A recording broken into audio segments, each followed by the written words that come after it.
Hello my dear drama lovers, welcome back to M drama clams. இந்த week நம்ம பார்க்க போற கதையில தன்னோட ஆசை எல்லாத்தையும் நிறைவேற்றிக்கணுங்கிறதுக்காக ஹை ஸ்கூல் படிக்கிற ஒரு பொண்ணு கூடு விட்டு கூடு மாறிடுவா. அதாவது அவ கூட படிக்கிற இன்னொரு பொண்ணு உடம்புக்குள்ள போயிருவா. அப்படி பாடி ஸ்வாப் ஆன கெடுத்து என்னென்ன நடக்குது அப்படிங்கறத இந்த டிராமால பார்க்க போறோம். இப்போ ஸ்டார்டிங் எடுத்தோடனையும் ஒரு ஹை ஸ்கூல்ல தான் காட்டுவாங்க. கோங்கிற ஒரு பையன் அப்படியே அவங்க கூட படிக்கிற ஒரு பொண்ணுக்கு ப்ரப்போஸ் பண்ணுவான். அதை அந்த பொண்ணு ரொம்ப சந்தோஷமா அக்செப்ட் பண்ணிக்குவா. ஆக்சுவலி இந்த பொண்ணு பேரு ஐயு. இவ தான் நம்ம கதையோட ஹீரோயின். இப்படி ரெண்டு பேரும் லவ் கன்ஃபஸ் பண்ண கடுத்து அன்னைக்கு ஈவினிங்கே ஒன்னா வெளியே போலாம் அப்படின்ட்டு பிளான் போடுவாங்க. இதுக்கு நம்ம ஹீரோயினோட வீட்லயும் ஃபுல் சப்போர்ட் இருக்கும். அப்படி நம்ம ஹீரோயின் டேட்டிங்க்கு கிளம்பி போறப்பதான் நியூஸ்ல இன்னைக்கு ஒரு ஸ்பெஷல் ரெட் மூன் டே அப்படிங்கிற மாதிரி சொல்லிக்கிட்டு இருப்பாங்க. அதுக்கடுத்து நம்ம ஹீரோயினும் அந்த கோங்கிற பாய் ஃப்ரெண்ட பாக்குறதுக்காக இப்ப சந்தோஷமா ஒரு இடத்துக்கு போவாளா. ஆனா அப்ப அவ மீட் பண்றதுக்கு முன்னாடி அவளுக்கு ஒரு கால் வரும். என்னது இது புது நம்பரா இருக்கே அப்படின்ட்டு யோசிச்சுக்கிட்டே தான் அட்டன் பண்ணுவா. ஆனா அந்த கால்ல பேசுறது அவளோட கிளாஸ்மேட் யுமின்னு சொல்லி ஒரு பொண்ணு இருப்பா. அவ தான் கூப்பிட்டுருப்பா. அவ அப்படியே நம்ம ஹீரோயின் கிட்ட எனக்கு வாழவே பிடிக்கல, நான் சாக போறேன், உனக்கு பின்னாடி இருக்கிற பில்டிங்ல இருந்து தான் நான் குதிக்க போறேன் அப்படின்பா. இதை கேட்டோடையும் நம்ம ஹீரோன் அப்படியே பதறி போய் அப்படிலாம் எந்த முடிவு எடுத்துறாத அப்படின்னு சொல்லிட்டு அந்த பில்டிங்கை நோக்கி திரும்ப அங்க பார்த்தா அந்த பொண்ணு உண்மையிலே சூசைட் பண்றதுக்காக மேல இருந்து அப்படியே குதிச்சிரும். இத பார்த்தனால நம்ம ஹீரோன் அதே இடத்துல அப்படியே மயங்கி விழுந்துருவா. அதுக்கடுத்து இப்ப ஹாஸ்பிட்டல்ல தான் காட்டுவாங்க. நம்ம ஹீரோன் அப்படியே கண் முழிச்ச உடனே அந்த பொண்ணு யூமிக்கு என்னாச்சு, அவ எப்படி இருக்கா அப்படிங்கிற மாதிரி கேட்டுக்கிட்டு இருப்பா. ஆனா அதுக்கு பக்கத்துல இருந்த நர்ஸ் என்னது யூமியா, நீ தானம்மா யூமி, உன்னை பத்தி நீயே கேக்குற அப்படிங்கிற மாதிரி சொல்லுவாங்க.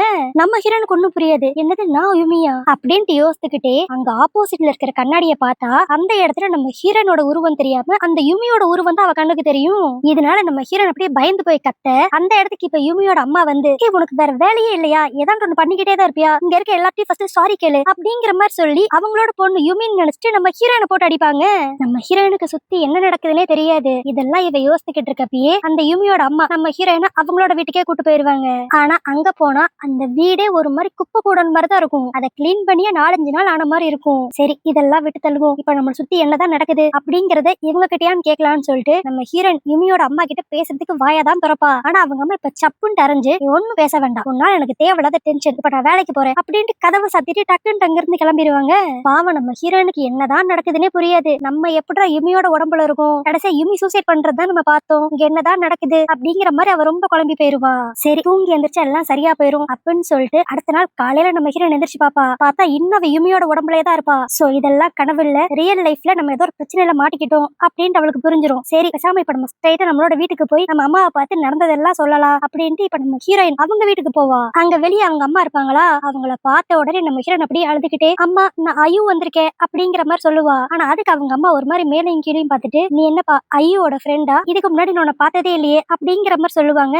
இதை கேட்டோன்னு நம்ம ஹீரோனுக்கு ரொம்ப ஹர்ட் ஆயிரும். நம்ம அம்மா கூட நம்மள அடையாளம் தெரியலையா அப்படின்னு சொல்லிட்டு டக்குன்னு போய் அவங்க அம்மா ஹக் பண்ணிக்குவா. அம்மா நான் தாமா ஐயோ அப்படின்ட்டு. ஆனா இப்ப இவ யுமியோட உடம்புல இருக்கிறனால பாவ அவங்க அம்மாவுக்கும் இதுதான் தன்னோட பொண்ணுன்னு சொல்லி தெரியல. அவங்க இந்த பொண்ணுக்கு ஏதோ பைத்தியம்னு சொல்லி நினைச்சுக்கிட்டு டக்குன்னு நம்ம ஹீரோனோட கையெல்லாம் தட்டி விட்டுட்டு வேகமா வீட்டுக்குள்ள போயிருவாங்க. தன்னோட அம்மாக்கே தன் அடையாளம் தெரியல அப்படின்னு நம்ம ஹீரோயின் ரொம்ப ஹர்ட் ஆயிருவா. சரி இப்ப ஸ்ட்ரைட்டா ஸ்கூலுக்கு போய் அங்க போய் நம்மளோட ஃப்ரெண்ட்ஸையான் மீட் பண்ணி நடந்தது எல்லாத்தையும் சொல்லலான்ட்டு இப்ப ஸ்ட்ரைட்டா ஸ்கூலுக்கு போவா. அங்க என்ட்ரன்ஸ்லயே இவளோட பாய் ஃப்ரெண்ட் அந்த கோ இருப்பான். அவன் நம்ம ஹீரோயினை கரெக்டா பார்த்து ஐயோ அப்படிங்கிற மாதிரி கூப்பிடுவான். இது கேட்டு நம்ம ஹீரோனுக்கு ரொம்ப சந்தோஷமாயிரும். அப்பாடா நம்ம பாய் ஃப்ரெண்ட் நம்மள கண்டுபிடிச்சிட்டான் அப்படின்ட்டு. ஆனா இப்ப வந்தவன் நம்ம ஹீரோயினையும் அப்படியே தாண்டி போய் வேற ஏதோ ஒரு பொண்ணு கிட்ட பேசுற மாதிரி தெரியும். யாருகிட்டடா பேசுறான் அப்படின்னு சொல்லி பார்த்தா அங்க நம்ம ஹீரோயினோட ரியல் அப்பியரன்ஸ்ல ஒரு பொண்ணு நின்று பேசிக்கிட்டு இருப்பா. இத பார்த்துட்டு நம்ம ஹீரோனுக்கு அப்படியே தலையே சுத்திரும். பட் ஆனா அவ கொஞ்சம் புரிஞ்சுக்குவா, நான் யுமியோட உடம்புல இருக்கேனா அப்போ என்னோட உடம்புக்குள்ள இருக்கிறது கண்டிப்பா யுமியா தான் இருக்கும் அப்படின்ட்டு இப்ப ஸ்ட்ரைட்டா அந்த யுமி கிட்டே போயிருவா. நேத்து என்னாச்சு, நேத்துல இருந்து நான் உன் உடம்புல இருக்கேன், இதெல்லாம் எப்படியாச்சு அப்படிங்கிற மாதிரி அவ எல்லாரும் முன்னாடியும் அவளோட உடம்புக்குள்ள இருக்கிற அந்த யுமி கிட்ட பேசுவா.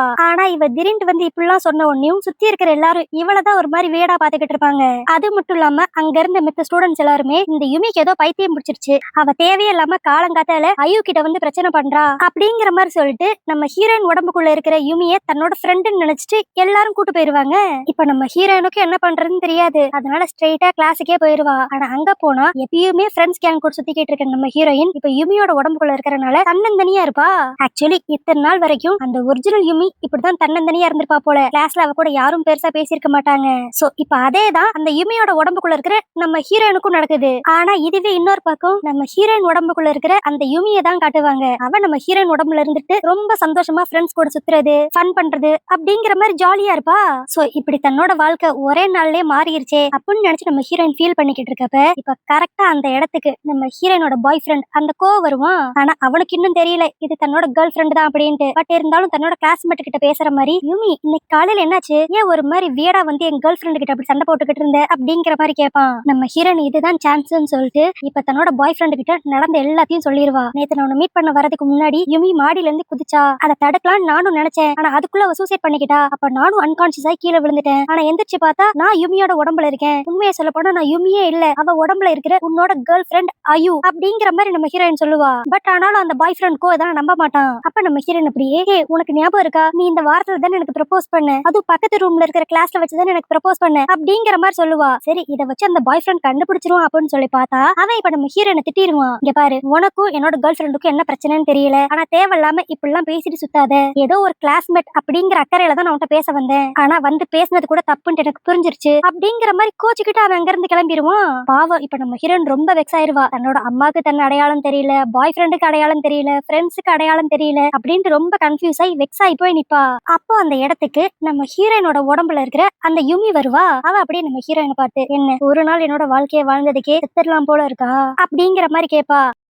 இதை கேட்டோம் நம்ம ஹீரோன் அப்படியே, அப்பனா என் உடம்புக்குள்ள கன்ஃபார்மா யூமி நீ தானே இருக்க, இங்க என்னதான் நடக்குது, சரி அதெல்லாம் விடு, நம்ம 2 பேரும் இப்படி பாடி ஸ்வாப் ஆயிட்டோம் அப்படிங்கிற விஷயத்த வா எல்லார்கிட்டயும் போய் சொல்லிடலாம் அப்படின்ட்டு நம்ம ஹீரோயின் கூப்பிடுவா. ஆனா அதுக்கு அந்த பொண்ணு அப்படியே சிரிச்சுக்கிட்டே, நான் ஏன் எல்லாத்தையும் எல்லார்கிட்டயும் சொல்லணும், ஏன்னா நான் எப்பயுமே ஒன்ன மாதிரி இருக்கணும்னு தான் ஆசைப்பட்டேன். உன்னோட வாழ்க்கையில உனக்கு எக்கச்சக்க விஷயங்கள் கிடைச்சிருக்கு, அதெல்லாம் எனக்கு பெருசே இல்ல, ஆனா எனக்கு தேவையான முக்கியமான ஒரு விஷயம் அதுவும் உனக்கே கிடைச்சிருச்சு, அதுதான் என்னால ஏத்துக்கவே முடியல. ஆனா இனி அப்படி இல்ல, நான் ஓ உடம்புக்குள்ள இருந்துட்டு எனக்கு தேவையான அளவுக்கு என்னோட லைஃப் என்ஜாய் பண்ணலாம், அது மெயினா எனக்கு கிடைக்க வேண்டிய ஒரு விஷயமும் கிடைச்சிருச்சு அப்படிங்கிற மாதிரி நம்ம ஹீரோனை பார்த்து சொல்லுவா.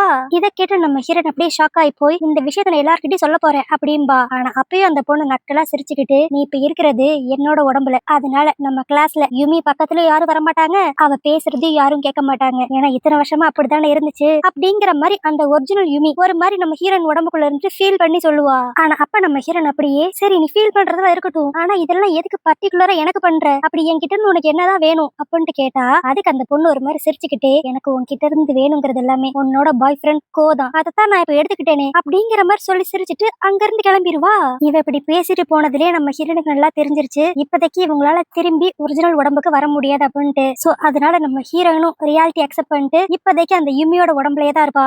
அதுக்கடுத்து அப்படியே அடுத்த நாள் ஸ்கூல்ல தான் காட்டுவாங்க. இவங்க இப்ப ரீசெண்டா எழுதின எக்ஸாமோட ரிசல்ட் எல்லாம் வந்திருக்கும் போல. அதுல பார்த்தா நம்ம ஹீரோனோட பாய் ஃப்ரெண்ட் அந்த கோ தான் ஃபர்ஸ்ட் பிளேஸ் வந்திருப்பான். ஆனா இதை நினைச்சு அவன் பெருசா பெருமைப்படுற மாதிரியே தெரியாது. அப்ப அந்த கோ கூடயே ககான்னு சொல்லிட்டு இன்னொரு பையனும் இருப்பான். அவன் நல்ல கேம் விளையாண்டுகிட்டே தான் இருப்பான், பெருசா படிக்கவும் மாட்டான் போல. ஆனா இவங்க 2 பேரும் இப்ப சேர்ந்து ஒன்னா கிளாஸ்க்குள்ள வந்த உடனேயும் அந்த கோ கிட்ட அவ்வளவா பெருசா யாரும் பேச மாட்டாங்க. பட் ஆனா அந்த ககா கிட்ட தான் எல்லாரும் அவ்வளவு ஜாய்ஃபுல்லா பேசி சிரிச்சுக்கிட்டு இருப்பாங்க. இதை வந்து நம்ம ஹீரோனோட பாய் ஃப்ரெண்ட் அந்த கோ ஒரு மாதிரி ஏக்கமா பாக்குற மாதிரி தெரியும். ஆக்சுவலி அந்த ககாங்கிற பையன் தான் நம்ம கதையோட ஹீரோவே. அது மட்டும் இல்லாம இன்னும் ஒரு வாரத்துல இவங்க ஸ்கூல்ல ஏதோ ஒரு ஃபங்க்ஷன் நடக்க போகுது போல. அதுக்கு இவங்க கிளாஸோட கேப்டனே நம்ம ஹீரோ தான் போல.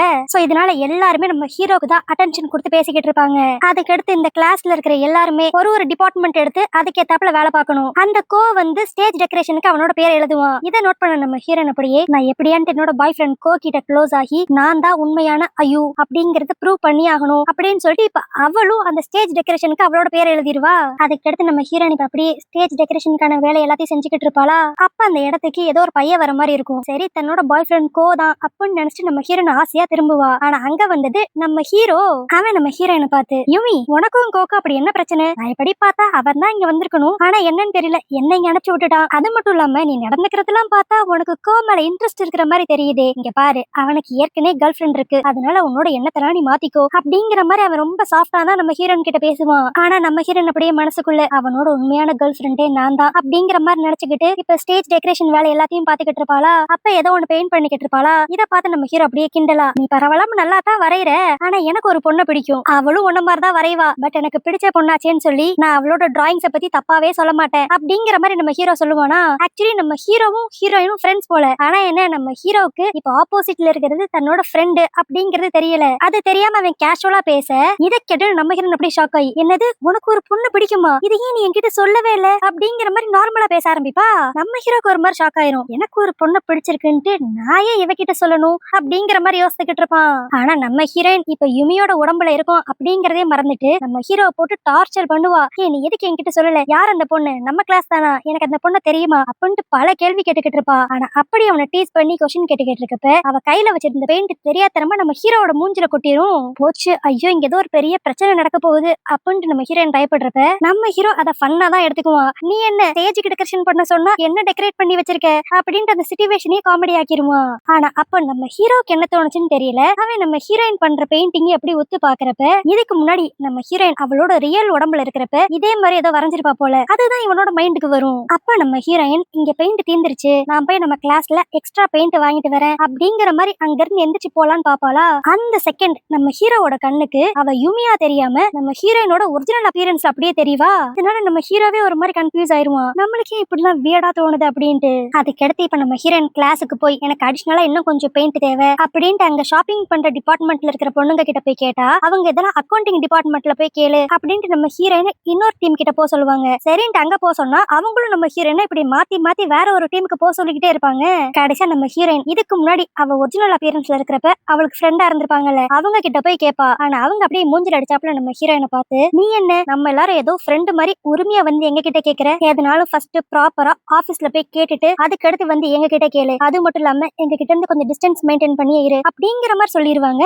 பாவம், இது நம்ம ஹீரோனுக்கு ரொம்ப ஹர்ட் ஆயிரும். சே, இத்தனை நாள் நம்ம கூட சுத்திக்கிட்டு இருந்த பொண்ணுங்க கூட கடைசியில நம்ம ஹர்ட் பண்றாங்களே அப்படிங்கிற மாதிரி நம்ம ஹீரோயின் ஃபீல் பண்ணுவா. ஆனா இவளுக்கு இப்படி நடக்கிறது எல்லாத்தையுமே நம்ம ஹீரோவும் நோட் பண்ணிடுவான். அதனால இந்த கிளாஸோட கேப்டனா சரி பேசாம நம்மளே போய் இந்த பெயிண்ட் எல்லாம் வாங்கிடலாம் அப்படின்ட்டு அவ என்னென்ன ஷாப்பிங் லிஸ்ட்ல எழுதிருக்கான்னு சொல்லி பாக்குறதுக்காக அந்த பேப்பர் எடுப்பானா. அதை பார்த்துட்டு நம்ம ஹீரோக்கு ஏதோ ஒன்னு ஸ்ட்ரைக் ஆகும். இப்ப அப்படியே வேகமா அவனோட டெஸ்க்ல போய் ஏதோ சில புக்ஸ் எல்லாம் தேடுவான். அதுல பார்த்தா நம்ம ஹீரோயின் ரியல் அப்பியரன்ஸ்ல இருக்கிறப்ப இவனுக்கு ஏதோ ஒன்னு வரைஞ்சு அதுல பக்கத்துல ஏதோ ஒன்னு எழுதிருப்பா. அந்த ஹேண்ட் ரைட்டிங்கும் இப்ப நம்ம ஹீரோயின் யுமியோட உடம்புல இருக்கிறப்ப எழுதிருப்பாள் அந்த ஹேண்ட் ரைட்டிங்கும் ஒரே மாதிரி மேட்ச் ஆகும். இதனால நம்ம ஹீரோவே ஒரு மாதிரி கன்ஃபியூஸ் ஆயிருவான், என்னதான் நடக்குது அப்படின்ட்டு. அப்பதான் அவனுக்கு ஒரு ஞாபகம் வரும், இந்த ஸ்டேஜ் டெக்கரேஷனுக்கு நான் எப்படி பார்த்தா கோதான போயிருக்கணும். ஆனா அவன் நம்ம ஹீரோ அங்க அனுப்புறதுக்கு முன்னாடி என்னன்னே தெரியல யுமி ஒரு மாதிரி வித்தியாசமா நடந்துக்கிறா, அவகிட்ட இருந்து கொஞ்சம் டிஸ்டன்ஸ் மெயின்டைன் பண்ணி இருக்கணும், அவ என்கிட்ட வந்து நான் தான் உன்னோட கேர்ள் ஃப்ரெண்ட் ஐயோ அப்படிங்கிற மாதிரிலாம் சொல்றா, சோ அவகிட்ட கொஞ்சம் கேர்ஃபுல்லாவே இருக்கணும் அப்படின்ட்டு அந்த காலையில சொல்லியிருப்பான். அது இப்ப நம்ம ஹீரோட மைண்டுக்கு வரும். சோ இதுலயே அவன் கொஞ்சம் கொஞ்சம் கெஸ் பண்ணிருவான், யுமியோட உடம்புக்குள்ள இருக்கிறது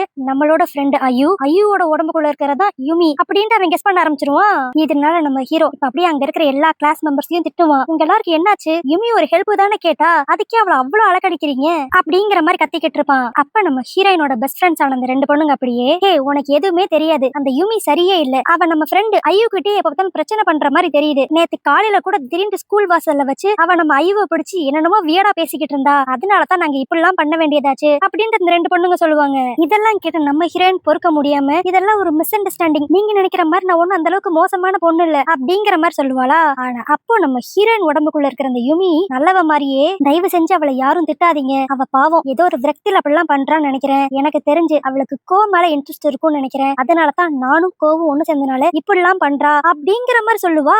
இத கேட்டோன்னே அந்த ஹோல் கிளாஸே அப்படியே இப்ப நம்ம ஹீரோயினை பார்த்து சிரிக்க ஆரம்பிக்கும். ஏன்னா இப்ப நம்ம ஹீரோயின் இருக்கிற உமியோட உடம்பு கொஞ்சம் சப்பியா தான் இருக்கும். அதனால இப்ப எல்லாரும் நம்ம ஹீரோயினை உனக்கு கேக்குதா, உன்னோட ஃபேஸ் எல்லாம் இதுக்கு முன்னாடி கண்ணாடியில பாத்திருக்கியா அப்படிங்கிற மாதிரி ரொம்ப மோசமா டீஸ் பண்ண ஆரம்பிச்சிருவாங்க.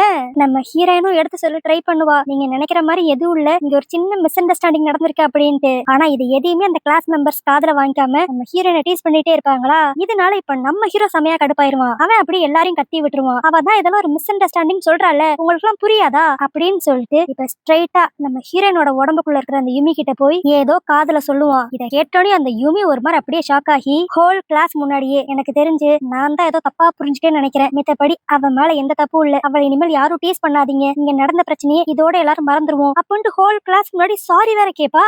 இந்த வில்லியே சாரி கேட்கிற அளவுக்கு நம்ம ஹீரோ அப்படி காதுக்குள்ள போய் என்னதான் சொன்னான்னு தெரியல. இப்போ தனக்காக இவ்வளவு ஒரு பெரிய ஹெல்ப் பண்ணிருக்கான் அப்படின்னு சொல்லிட்டு அவன் கிட்ட தேங்க்ஸ் சொல்லிக்கிட்டு இருப்பாளா. அப்ப நம்ம ஹீரோ டக்குன்ட்டு ஐயோ நான் உன்னோட ஃப்ரெண்டு, உனக்காக இதை கூட பண்ண மாட்டேனா அப்படின்பா. இதை கேட்டு நம்ம ஹீரோனோட கண்ணுல தண்ணியே வந்துரும், கடைசியில ஒரே ஒருத்தனான்ட்டு என்ன கண்டுபிடிச்சிட்டான் அப்படிங்கிற மாதிரி. அப்ப நம்ம ஹீரோ அப்படியே நம்ம ஹீரோன் கிட்ட சாரி ஐயோ, நீ இவ்வளவு நேரம் என் கூட தான் இருந்த, எனக்கு ஸ்டார்டிங்லேயே தெரியாம போயிருச்சு, நீ என்னதான் உருவம் மாறி இருந்தாலும் என்னோட ஃப்ரெண்ட் ஐயூக்குன்னு தனியா ஒரு கேரக்டர் இருக்கு, அது போதுமே, அதை வச்சு நான் கண்டுபிடிச்சிட மாட்டேனா அப்படிங்கிற மாதிரி நம்ம ஹீரோ சொல்லுவான். இவன் இப்படி சொன்னதை கேட்டக்கிறது தான் இவ்வளவு நேரம் சோகமா இருந்த நம்ம ஹீரோயினுக்கு கொஞ்சமா சந்தோஷமா இருக்கும். இதுவே இன்னொரு பக்கம் நம்ம ஹீரோயின் உடம்புல இருக்கிற அந்த யுமியை தான் காட்டுவாங்க. அவ ஒரு மாதிரி பித்து பிடிச்சாப்புல அப்படியே அவன் நகத்தெல்லாம் கடிச்சுக்கிட்டே இந்த விஷயம் எப்படி அந்த கஹாக்கு தெரிஞ்சிச்சு அப்படிங்கிற மாதிரி யோசிச்சுக்கிட்டு இருப்பா. என்னன்னா கொஞ்ச நேரத்துக்கு முன்னாடி கிளாஸ்ல நம்ம ஹீரோ அந்த யுமியோட காதுக்குள்ள போய் ஏதோ சொல்லியிருப்பான்ல. அவன் என்ன சொல்லியிருப்பான்னா, நீ யாருங்கிற விஷயம் எனக்கு நல்லாவே தெரியும், நீ ஐயோ இல்ல, அவ உடம்புக்குள்ள இருக்கிற யுமி தான் அப்படிங்கிறது எனக்கு தெரியும், நீ மட்டும் இப்ப சாரி கேட்கல, இந்த விஷயம் எல்லாத்தையும் போய் நீ ஆசைப்பட்டுக்கிட்டு இருக்கே அந்த அவன் கிட்ட சொல்லிருவேன் அப்படிங்கிற மாதிரி சொல்லி மிரட்டி இருப்பான். அதனாலதான் அந்த வில்லி எல்லாரும் முன்னாடியும் கிளாஸ்ல சாரி கேட்டிருப்பா. சோ இப்படி இவங்க பாடி ஸ்வாப் ஆன விஷயம் நம்ம ஹீரோக்கு தெரிஞ்சனால அடுத்து இந்த கதையில என்னென்னலாம் இன்ட்ரெஸ்டிங்கா நடக்க போகுது, என்னென்ன பிரச்சனை வரப்போகுது அப்படிங்கிறது எல்லாத்தையுமே நம்ம நாளைக்கு வீடியோ பார்த்து தெரிஞ்சுக்கலாம். சோ ஓகே கைஸ், இந்த கதை உங்களுக்கு பிடிச்சிருந்துச்சுன்னா லைக் பண்ணிருங்க, ஹைப் பண்ணிருங்க, அப்படியே உங்க ஃப்ரெண்ட்ஸ் எல்லாருக்கும் ஷேர் பண்ணிருங்க, மறக்காம என் சேனலை சப்ஸ்கிரைப் பண்ணிருங்க. நாளைக்கு வீடியோ உங்களை பாக்குறேன். அது வரைக்கும் பை.